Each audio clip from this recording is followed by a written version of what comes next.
sudah melakukan sesi yang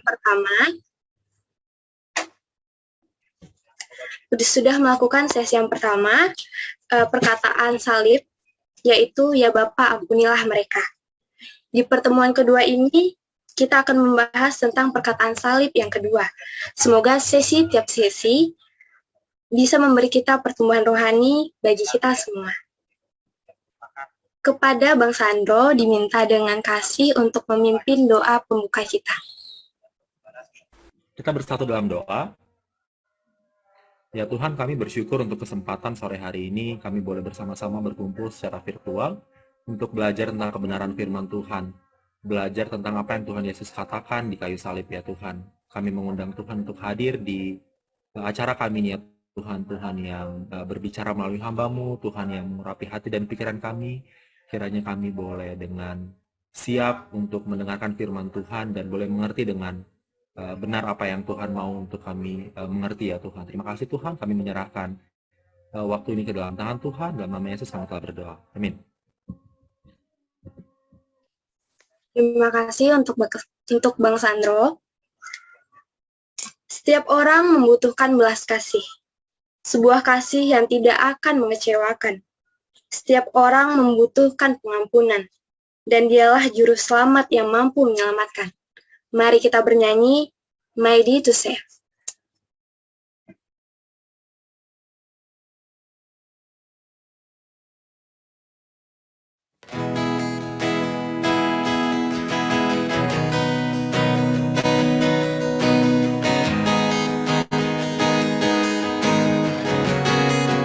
Come on, let's sing together. Everyone needs compassion. Love that's never failing. Let mercy fall on me. Everyone needs forgiveness, the kindness of a Savior, hope of nations.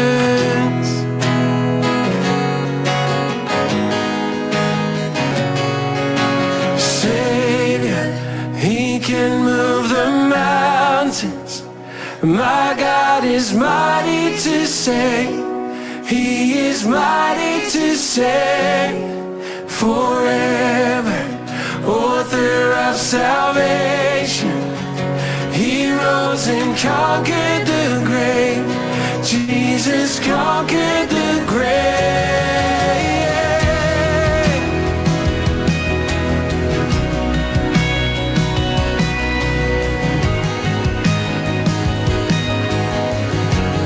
Take me as you find me.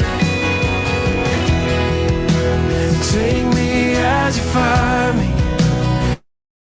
Oh, my fears and failures. Feel my life again. I give my life to follow everything I believe in. Now I surrender.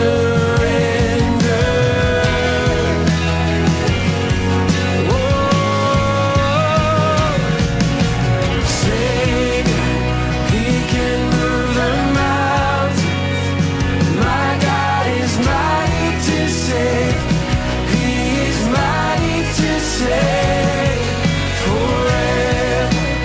Author of salvation. He rose and conquered the grave. Jesus conquered the grave. Shine your light and let the whole world see. Sing it for the glory of the risen King. It's Jesus. Shine your light and let the whole world see.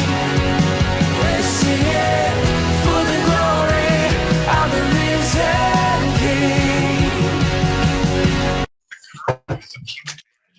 Abang, kakak, dan teman-teman semua yang tidak terkendala jaringan bisa membuka kameranya.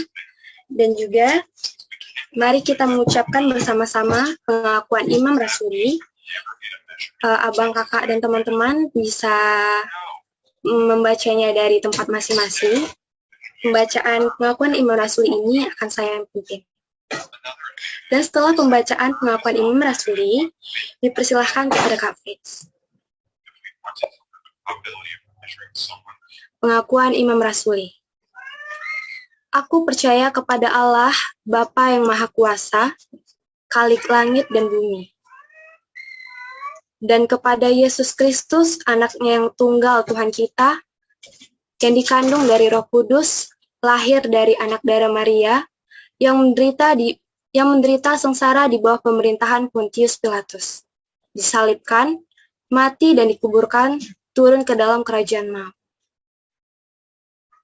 Pada hari yang ketiga, bangkit pula dari antara orang mati, naik ke sorga, duduk di sebelah kanan Allah, Bapa yang Maha Kuasa, dan dari sana ia akan datang untuk menghakimi orang hidup dan mati.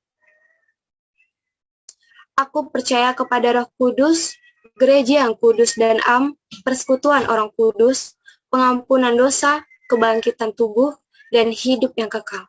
Amin.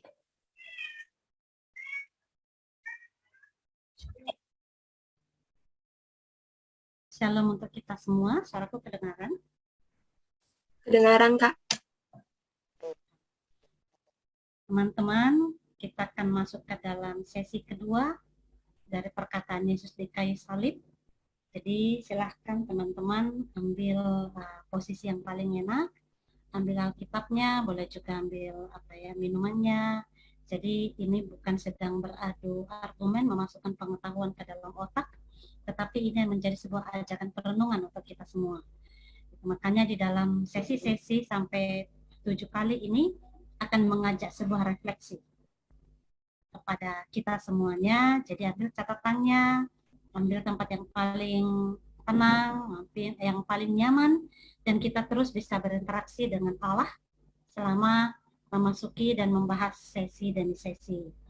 Dan kita akan memasuki perkataan Yesus yang kedua. Setelah minggu lalu kita membahas perkataan yang pertama. Mari kita siapkan hati kita, mari kita berdoa.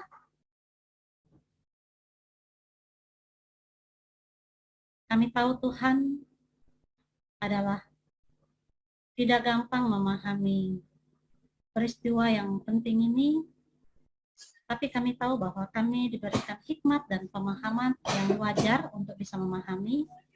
Biarlah Tuhan yang menuntun kami untuk bisa memahami kedalaman peristiwa salib, 7 perkataan salib, dan bisa dalam pemahaman itu kami mengaplikasikannya dengan sederhana, dengan clear dalam hidup kami masing-masing, tanpa paksaan, tetapi ada sebuah aplikasi yang karena sebuah kesadaran dan pemahaman. Urapi pembicaraan kami, biarlah kami terus berinteraksi dengan Tuhan selama pemaparan ini. Dalam nama Yesus kami berdoa. Yes. Aku akan share screen, tapi kalau misalnya nanti masalah, kita akan ambil alih.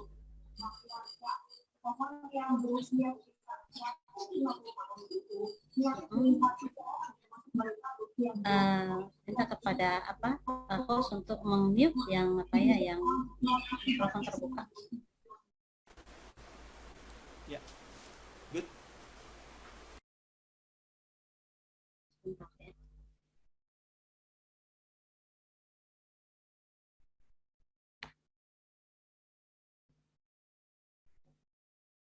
Oke, next.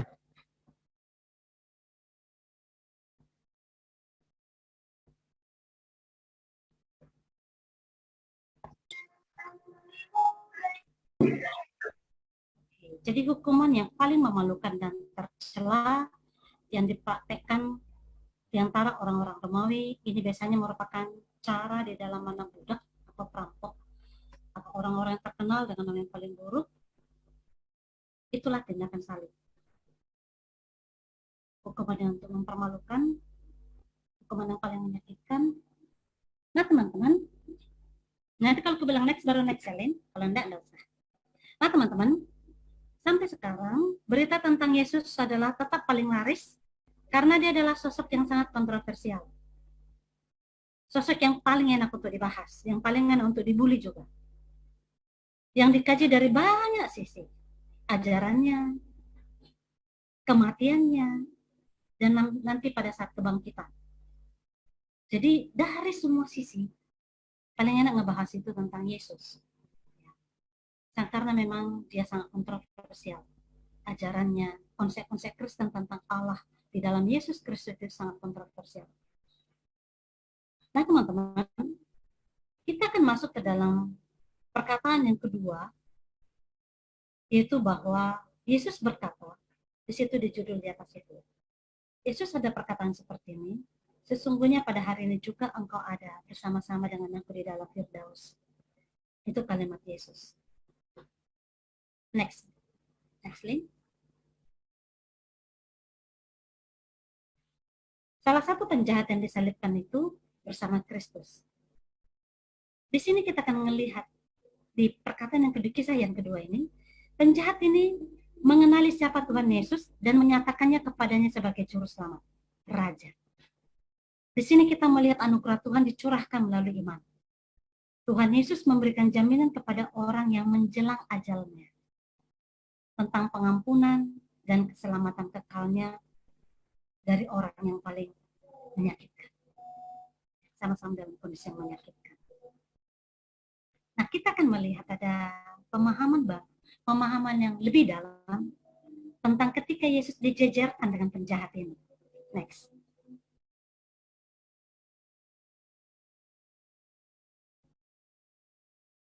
Di Lukas 23:32 ada kalimatnya begini.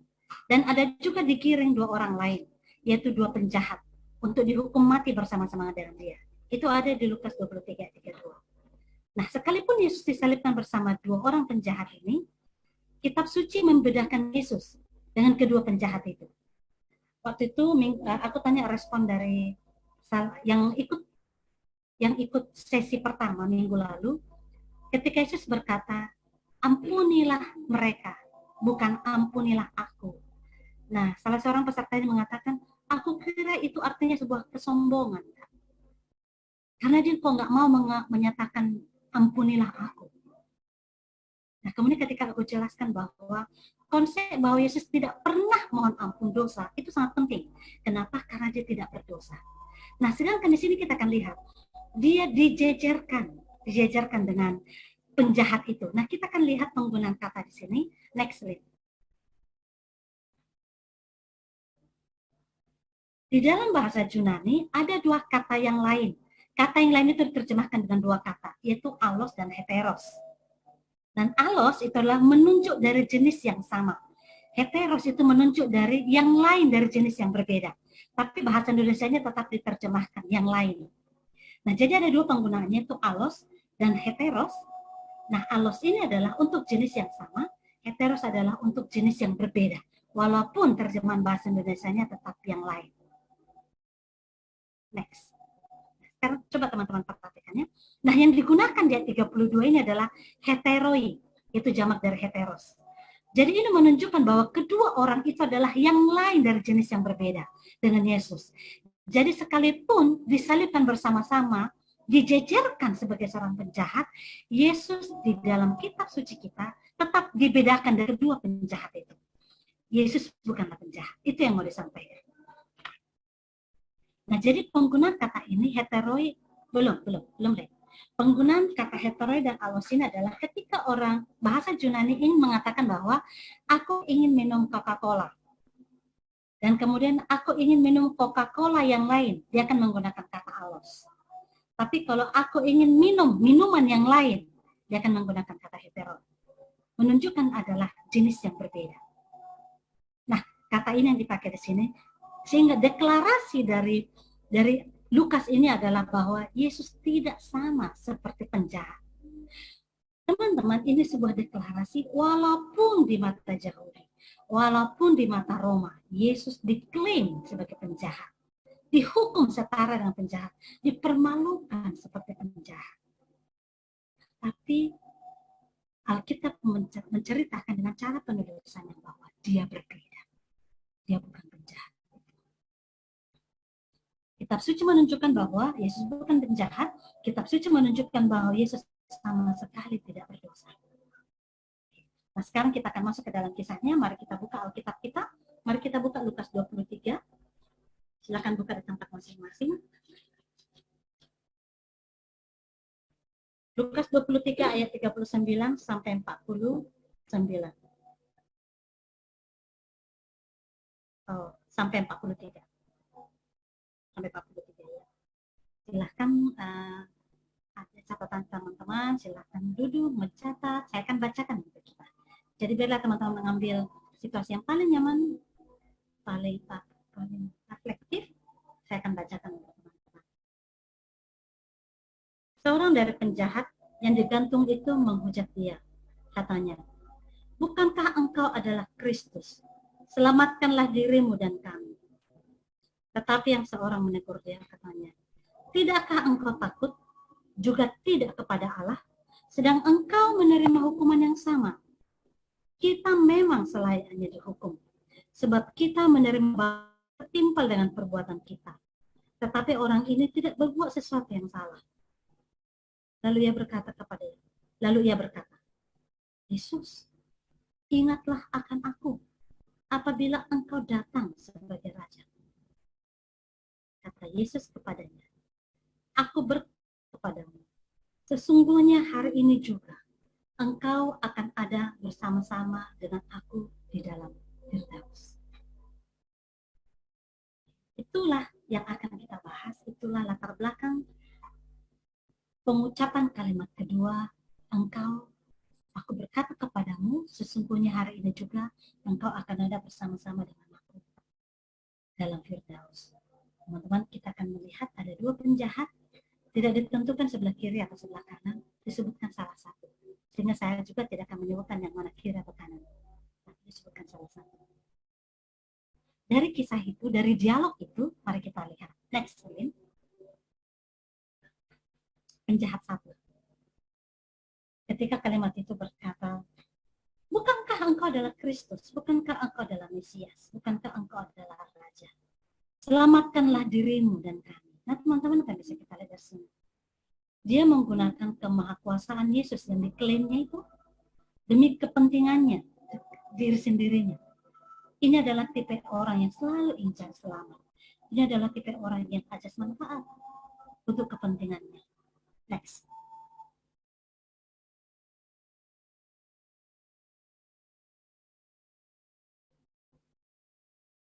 Next.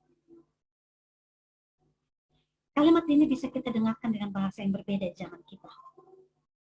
Yang mirip-mirip nadanya sama. Kalimat-kalimat yang kita dengarkan. Bukankah engkau maha penyembuh? Apa sih susahnya kasih aku kesembuhan? Bukankah engkau maha kuasa? Apa sih susahnya kasih aku pekerjaan? Bukankah engkau maha kuasa? Apa sih susahnya kasih aku jodoh? Dan lain-lain tipe yang sama. Tipe orang yang tidak mau menyembah dalam ketundukan, tapi ingin memiliki Tuhan agar bisa memanfaatkan Tuhan untuk memenuhi kebutuhannya. Memanfaatkan kuasa Tuhan untuk kepentingan dia. Apakah di sini ada pertobatan? Ada ketaklukan? Enggak. Penjahat yang pertama berkata, bukankah engkau adalah Kristus? Selamatkanlah dirimu. Kami juga. Nah, contoh-contoh ini adalah menjadi sebuah refleksi bagi kita. Bukankah engkau maha penyembuh? Apa susahnya bikin aku sembuh? Engkau maha kuasa kan? Apa susahnya selesaikan TA aku ini? Engkau maha kuasa kan? Engkau kenal banyak orang. Apa susahnya kasih aku jodoh? Teman-teman, kita akan bisa melihat ini. Dan Yesus tidak menanggapinya. Next. Sehingga menjadi sebuah refleksi. Kalau kita akui Allah adalah Maha Kuasa, apa hak kita mengatur Dia? Kalau kita akui Dia Maha Penyembuh, apa hak kita agar kita disembuhkan? Sehingga dari penjahat yang pertama ini, kita bisa melihat dia tidak bertobat sama sekali dari kesalahannya.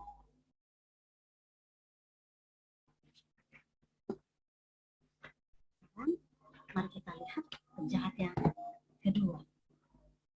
Teman-teman, penjahat yang kedua ini, mari kita lihat kalimatnya di Lukas tadi.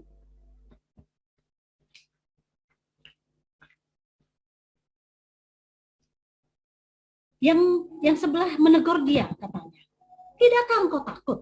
Juga tidak kepada Allah, sedang engkau menerima hukuman yang sama. Dia menegur temannya. Baru, kita memang selayaknya dihukum, sebab kita menerima balasan yang setimpal dengan perbuatan kita. Tapi orang ini, dia tidak berbuat sesuatu yang salah. Lalu dia memalingkan wajahnya pada Yesus. Yesus, ingatlah aku apabila engkau datang sebagai Raja. Next. Penjahat yang kedua, teman-teman, ada sebuah kepasrahan yang unik, yang tidak mau meminta apapun, selain dia hanya berkata, ingat aku. Dia benar-benar tidak merasa berhak atas apapun. Dia benar-benar tidak berdaya. Nah, disinilah kita lihat kepasrahan itu terlihat nyata. Nah, apa dasar berpikirnya?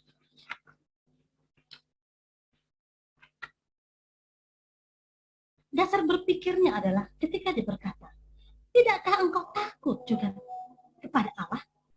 Kau nggak takut, juga nggak takut sama Allah. Kemudian 41, kita memang selayaknya dihukum. Tapi orang ini dia tidak berdosa. Dasar berpikirnya adalah, kita ini berdosa, aku ini berdosa. Yesus ini tidak. Itulah dasar berpikir dari penjahat yang kedua. Next. Kita lihat respon. Penjahat yang pertama tadi, Yesus tidak tanggapi apa-apa. Mari kita lihat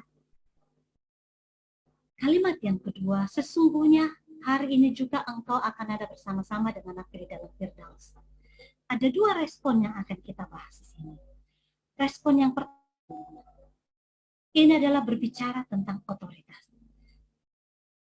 Aku berkata kepadamu. Jadi kita penggal, aku berkata kepadamu, kemudian yang kedua nanti adalah engkau bersama-sama dengan aku di Firdaus. Hari ini juga. Di sini kita lihat yang pertama. Aku berkata kepadamu. Ini adalah sebuah otoritas. Yesus bukan sekedar manusia biasa. Otoritas ada di tangannya. Nah teman-teman, sepanjang perjanjian lama, Tanakh itu kitabnya Yahudi. Para nabi selalu berbicara atas nama Tuhan, atas nama Allah. Misalnya firman Tuhan kepadaku, Allah berfirman kepadaku, dan lain-lain. Mereka tidak boleh berbicara atas nama diri sendiri, karena mereka adalah lidahnya Allah, perkataannya Allah. Aku selalu admit all. Kata, aku berkata kepadamu, kata ini adalah bermakna otoritas. Otoritas di tangan Yesus. Di perjanjian baru ada sekitar 142 kali Yesus dicatat berkata, aku berkata kepadamu. Teman-teman, siapa Yesus ini? Inilah yang akan terus menjadi sebuah kontroversi sepanjang masa. Pada hari kiamat. Karena pribadi Yesus itu sangat unik. Sampai 7 kali nanti kita mempelajari sesi 7 perkataan salib ini, kita akan terus berhadapan pada fakta secara historis dia ditempatkan sebagai seorang penjahat. Dia ditempatkan sebagai seorang kriminal, sehingga hukumannya pun maksimal. Tapi pribadinya tetap unik. Siapa Yesus yang diproklamirkan oleh perjanjian baru? Yesus sendiri bukanlah penjahat. Perjanjian baru menuliskan itu dengan jelas. Di tengah-tengah penjahat, dia bukan penjahat. Siapa Yesus? Dia memiliki otoritas atas hukum, atas perkataannya, atas ucapannya, atas firman-Nya.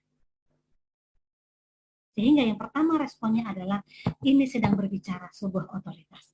Nah teman-teman, kalau teman-teman ingat di kisah Injil, bagaimana Yesus menyembuhkan orang lumpuh. Kalau kita tidak tahu konsep orang lumpuh pada orang Yahudi, kita tidak akan mengerti apa maksudnya.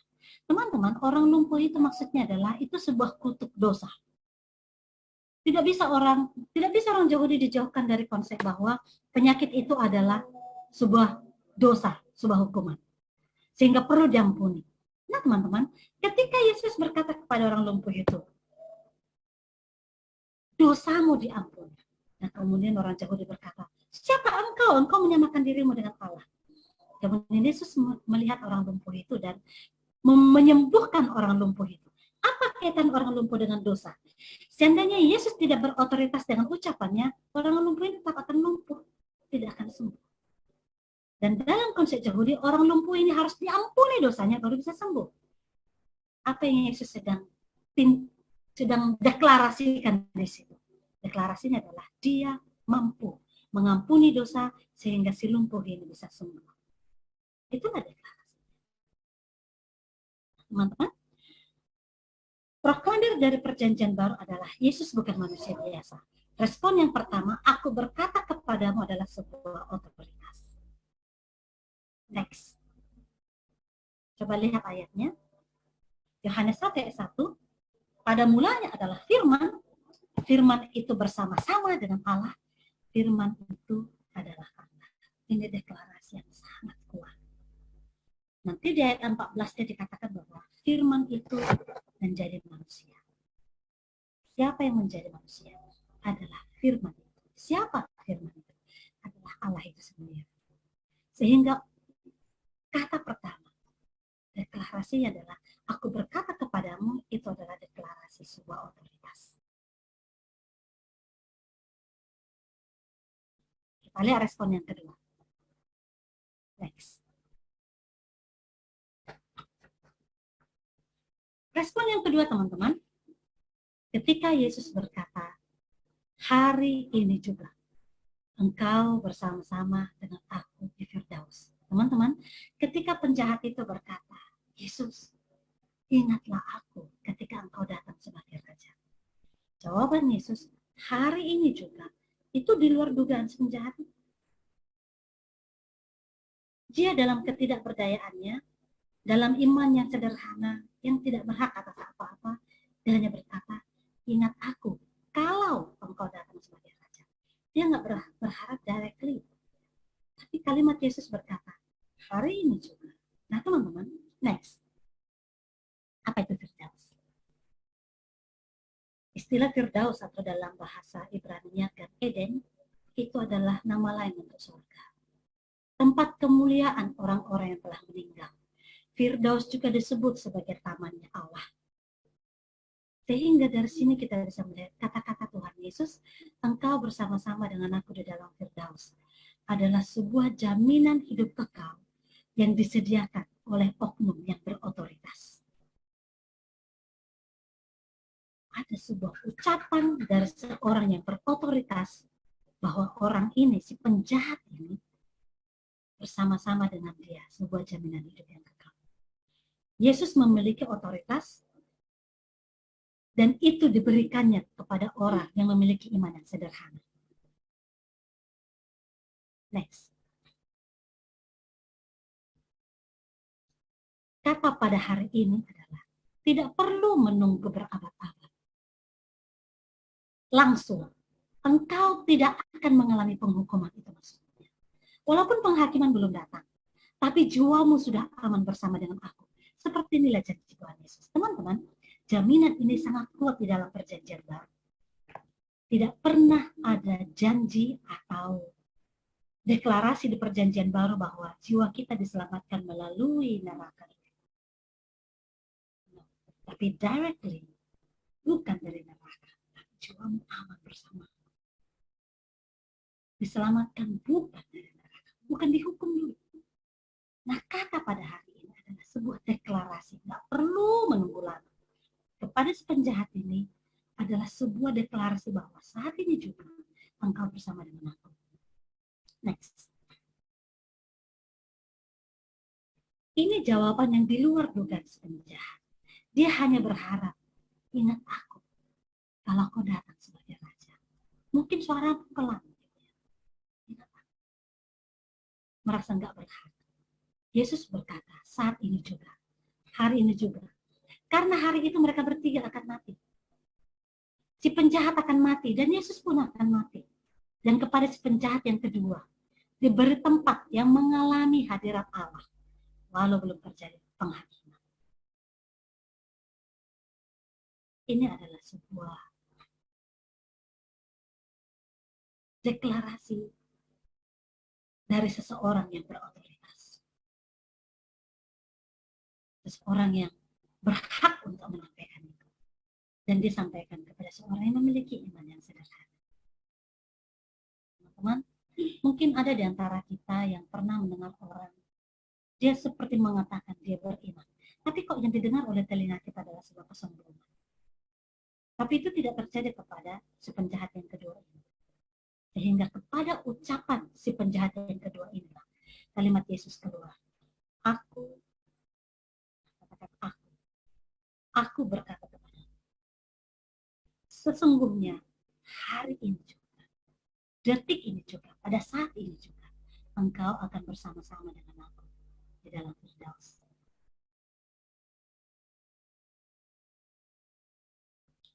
Next.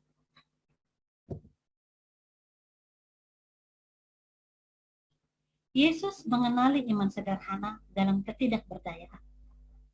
Iman yang tidak berani mengandalkan apa-apa, selain memohon dengan kata yang paling sederhana. Teman-teman, sampai sekarang iman sederhana ini yang Yesus cari. Dalam iman yang benar, tidak ada kepongahan. Tidak ada yang bisa diandalkan. Deklarasi Yesus ini memberitahu kita bahwa kita diselamatkan bukan karena ritual agama atau peraturan-peraturan agama. Seperti baptis, ikut sekolah minggu, naik CD, penginjilan. Kalau ada mungkin teman-teman mengandalkan, sudah penginjilan kemana-mana, sudah pelayanan kemana-mana, sudah berapa jiwa diselamatkan, merasa berhak akan surga. Teman-teman, itu semua tidak ada pada penjahat ini, penjahat yang kedua ini. Bahkan untuk baptis pun nggak sempat. Kemarin tuh kami diskusi dengan teman-teman dari karismatik, kami diskusikan dengan dewasa. Bagaimana mereka mendeklarasikan, seharusnya baptis itu baptis selam dong. Afdol, sama seperti Tuhan Yesus. Karena teman yang kuajak bicara dengan mahasiswa, aku bilang gini, gitu ya Dik. Jadi coba Pak, Yesus berkata kepada penjahat itu, engkau bersama-sama dengan aku di Firdaus. Penjahat itu sempat turun, sempat dibaptis. Nah karena temanku diskusi yang dalam mahasiswa, baru dia berkata, ya juga. Teman-teman, peristiwa ini membuka mata kita bahwa Yesus melawan sebuah ritual agama. Keselamatan itu bukan soal ritual. Tapi bagaimana kita menerjemahkan iman? Kadang sulit untuk diterjemahkan. Tapi mungkin dari penjahat yang kedua ini kita jadi mengerti iman itu apa. Mungkin teman-teman ada di sini yang sudah melayani sekian lama, berpuluh, belasan tahun kali ya, kalau berpuluh tahun. Dan bangga dengan hitungan itu. Tapi di sini kita bisa melihat sebuah kepasrahan. Sebuah tidak berhak klaim apapun.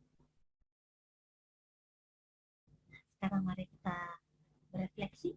Boleh ambil catatannya. Ada beberapa hal yang mau kita refleksikan di sini.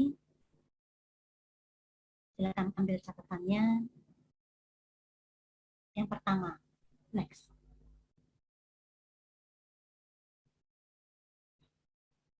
Teman-teman, refleksi pertama, otoritas Yesus. Siapa Yesus bagimu? Kalau dia adalah Allah sendiri yang mau jadi manusia, untuk mati menebus dosamu, ada enggak makna kasih yang lebih dalam dari itu? Ketika teman-teman mungkin mempertanyakan kasih Allah, mungkin bahkan mengucapkan kalimat yang mirip dengan penjahat nomor 1. Kalau kau berkuasa Tuhan, kenapa engkau berkuasa menyelamatkan aku dari situasi ini? Kalau kau memiliki kuasa Tuhan, kenapa tidak kau sembuhkan penyakitku? Nah teman-teman, bisa enggak kita dibawa merenung di dalam makna Jumat Agung? Ada enggak kasih yang lebih dalam dari makna? Dia adalah Allah sendiri yang mau menjadi manusia untuk menebus dosa kita. Ada kasih yang lebih dalam dari itu. biarlah menjadi sebuah refleksi setiap kita akan memperingati Jumat Agung. Kemudian ketika berbicara tentang otoritas, adakah keraguan di hatimu ketika berdoa padanya? Apakah doamu sampai kepada Allah? Ketika engkau berdoa kepada oknum yang memiliki otoritas itu, apakah doamu sampai dan dia sanggup untuk melakukannya? Dan dia berotoritas dengan ucapannya. Nah, mungkin teman-teman bisa mengingat satu dua peristiwa dalam hal refleksi ini.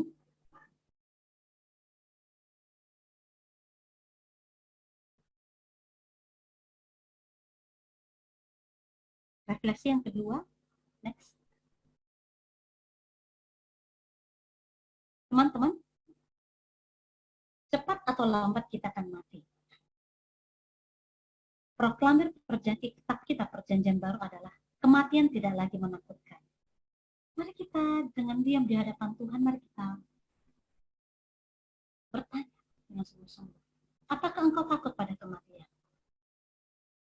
Teman-teman, sejak lama, kalimat Yesus yang kedua ini dimaknai bahwa sang pemilik otoritas itu menjamin hidup kekal bersama dengan dia.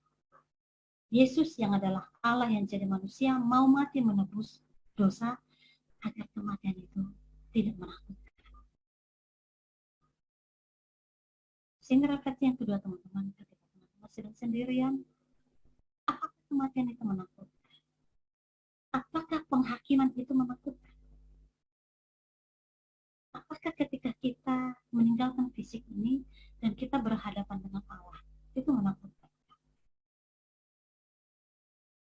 Apakah ketika dalam perjalanan kita dalam bahaya, kematian itu menakutkan?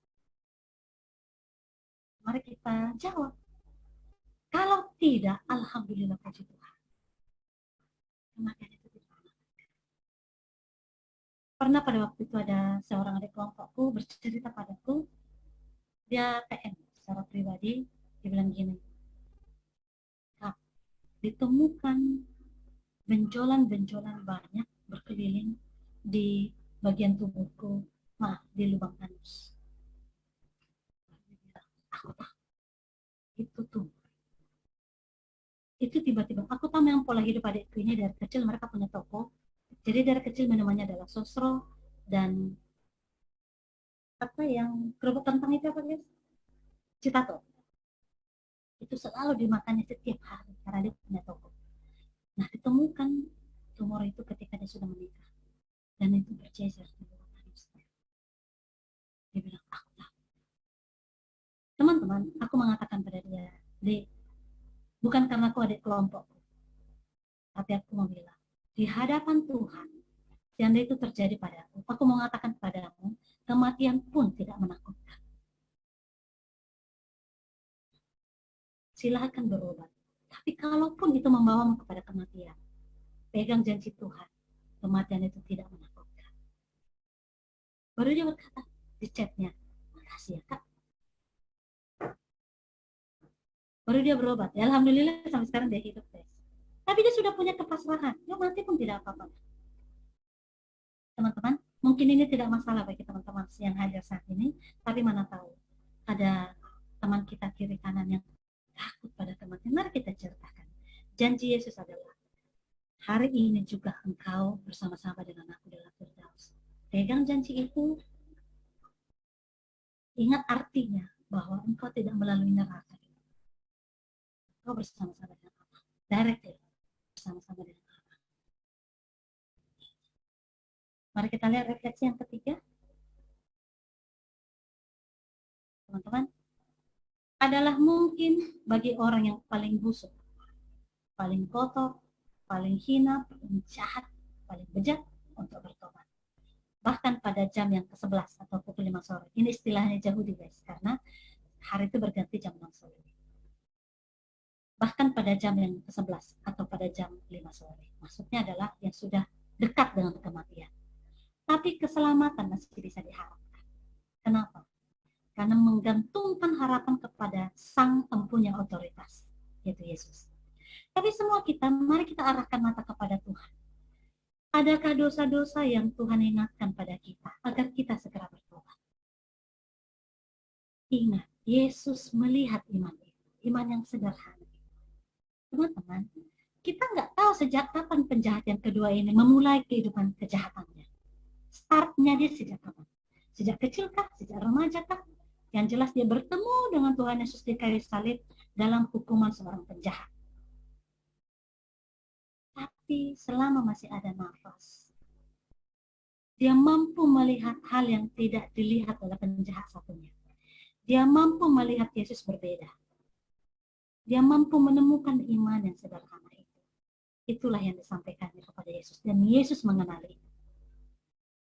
Teman-teman, apa seruan Yesus pada kita saat ini? Selama masih ada nafas,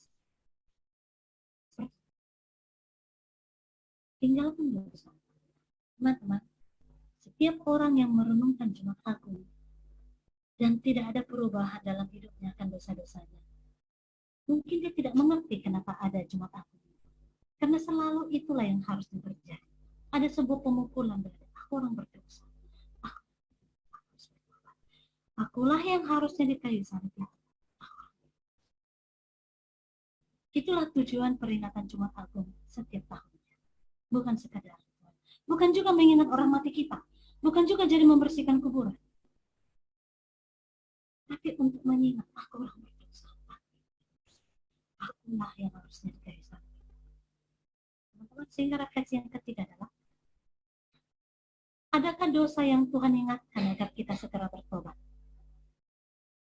Yesus melihat iman itu. Iman yang sederhana itu. Iman yang berkata, ingat aku ketika engkau datang sebagai raja.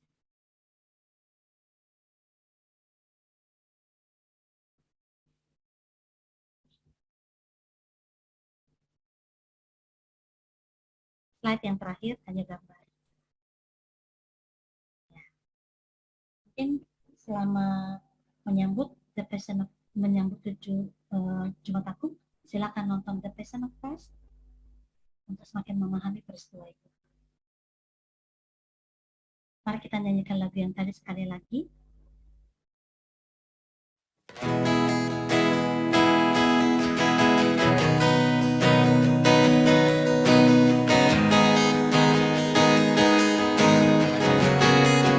Come on, let's sing together. Everyone needs compassion, a love that's never failing. Let mercy follow me. Everyone needs forgiveness, the kindness of a Savior, hope of nations.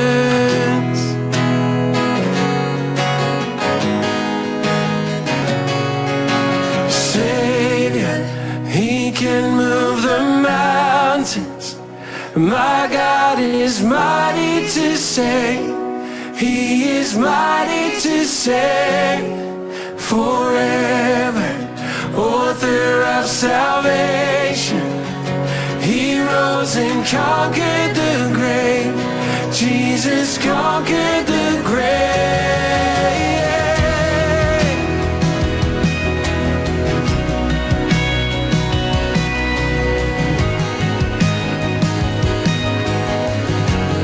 Take me as you find me. Take me as you find me. All my fears and failures. Feel my life again. I give my life to follow everything I believe in. Now I surrender.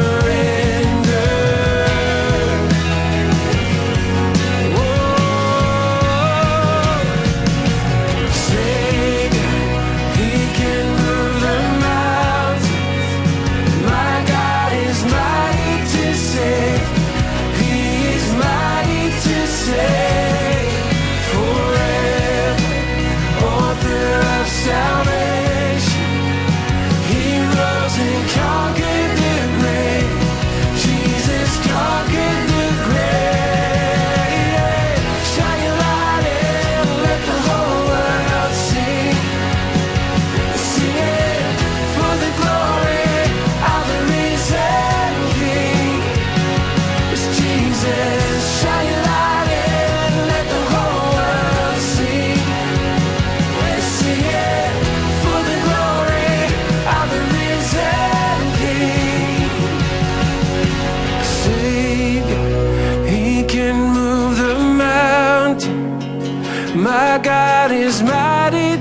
sing. He is mighty to save. Forever, author of salvation. He rose and conquered the grave. Jesus conquered the grave. Shine your light and let the whole world sing. Sing it for the glory of the risen King. Jesus, shine your light and let the whole world sing. Sing it for the glory of the risen King. Shine your light and let the whole world sing. We sing it for the glory of the risen King. Mari kita tunduk kepala di hadapan Tuhan.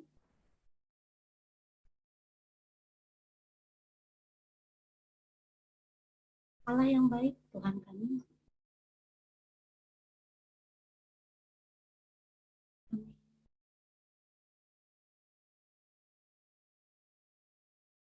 ingin datang kepada Tuhan dalam pemahaman yang baik.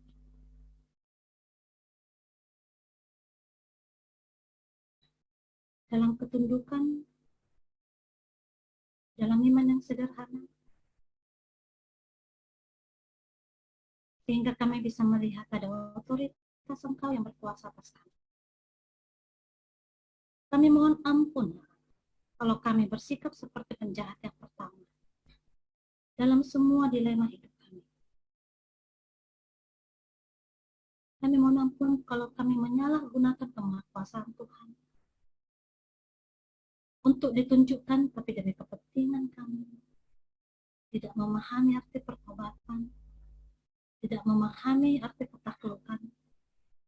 Kami mohon ampun. Biarlah peristiwa Jumat Agung mengingatkan kami bahwa iman yang Kau inginkan adalah seperti penjahat yang kedua. Iman yang sederhana, penuh ketaklukan, yang hanya mengandalkan kasih karunia semata. Lihat kami yang ada di ruangan ini, ya Allah, satu demi satu. Dalam semua masalah hidup kami, kami rindu menjadi orang Kristen yang memiliki pemahaman yang benar. Engkau Tuhan kami, Allah kami yang mau menjadi manusia untuk mati bagi kami.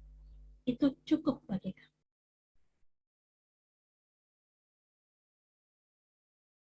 Biarlah memperingati Jumat Agung bulan depan, Engkau persiapkan kami menjadi Kristen yang berbeda, agar kami menjadi saksi bagi dunia ini bahwa Engkau adalah Allah kami, Allah yang hidup, yang mengubah hidup kami menjadi lebih baik. Terima kasih untuk pembahasan kalimat yang kedua ini, Allah. Biarlah kami semua memiliki sebuah refleksi pelan-pelan tentang kebenaran. Kami semua memiliki catatan apa yang penting yang kami dapatkan. Dan itu akan kami kumpulkan masing-masing dan melihat apa yang Tuhan kerjakan. Terima kasih untuk semuanya. Ditinggikanlah Engkau, ya Yesus. Dimuliakanlah namamu. Biarlah hidup kami memuliakan Engkau. Terima kasih, ya Pak. Dalam namamu sendiri kami berdoa.